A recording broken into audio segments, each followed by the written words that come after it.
Ngayon nandito tayo sa isa sa pinakakilala at pinakamalawak na universidad sa Pilipinas, ang University of the Philippines Los Baños, na may lawak na 15,000 hectares. It is located at the foot of a dormant volcano called Mount Makiling. This university was established on 1909. Bago ito maging isang kilalang universidad, alam nyo ba na isa muna itong malawak na taniman? Isa sa mga dahilan kung bakit itinayo ang universidad na ito ay upang i-promote ang agricultural education and research ng Pilipinas. Ilan sa mga lugar sa UPLB ay may mga tinatagong historya ng karahasan at kababalaghan. Tara at samahan nyo kaming pasukin at alamin ang istorya ng nakaraan.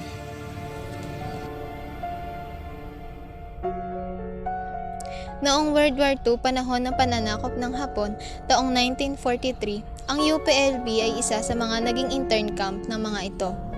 Ang intern camp ay kampo para sa mga preso ng digmaan at ng political prisoners. Mahigit 2,000 bilanggo ang nakakulong dito at ang 25% ay ang mga madre at pare. Ang mga bilanggo ay nakaranas ng gutom at karahasan sa kamay ng mga Hapon.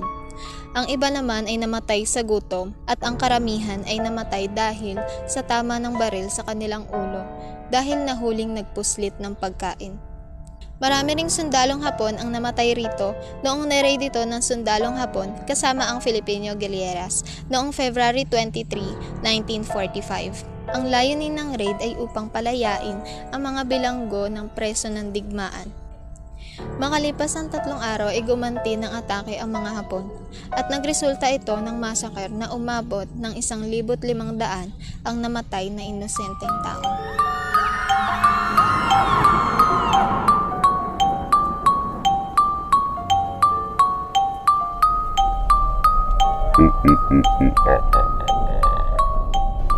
Andito tayo ngayon sa tapat ng Baker Memorial Hall.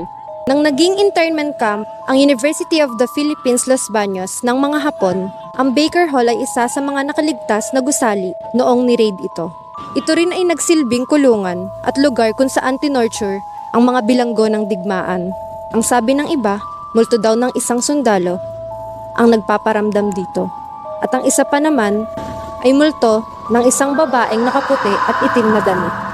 Ang iba pang mga lugar sa UPLB na sinasabing may mga multong nagpapakita ay ang Palma Bridge. Sabi ng iba, ang multo daw na nagpapakita dito ay ang paring pugot ang ulo. Tinatawag din itong never-ending bridge dahil may mga pangyayari na kung saan kahit anong lakad mo ay hindi ka makapunta sa paroroonan mo. Narito rin ang Dalambanga o Mariambanga. Ito ay isang estatwa ng babae na may dalambanga at sinasabing Sumunod naman ay ang D.L. O'Malley Hall. Sinasabing ang multong nagpapakita dito ay isang batang umiiyak. Narito rin tayo sa Physical Science Building. May mga estudyante at faculty member ang nakaengkwentro sa doppelganger ng kanilang kakilala at mga yumao na. Marami rin ang nakakinig ng yapak at nakakakita ng mga bangko na gumagalaw kahit wala namang tao rito. Ako personally, I felt shock kasi alam ko naman na malaki siya pero hindi ko in-expect na super laki pala talaga niya na tipo yung maliligaw ka tapos yung sobrang mapapagod ka kakahanap ng building na hahanapin mo. Ikaw, Emily, anong na-experience mo dito sa loob ng campus? Ako yung mga building na mga luma parang sobrang creepy. Tapos alam mo yun yung feeling na parang nakakatakot yung lugar, parang may na-imagine ka na may nakatingin ganon. Ikaw, Ashley, Ayun, naramdaman ko yung calmness nung lugar kasi dami kasi siyang mga puno na malalaki. So ang refreshing lang makita yung ganitong nature. Ikaw naman, Carlo, anong na-experience mo? Ako naman, naramdaman ko yung safety. Dahil, di ba, pagpasok pa lang natin, may mga security na. And then, dun sa buong campus, may mga ramoranda. Tsaka yung facilities. Ikaw, Joyce, anong na-feel mo?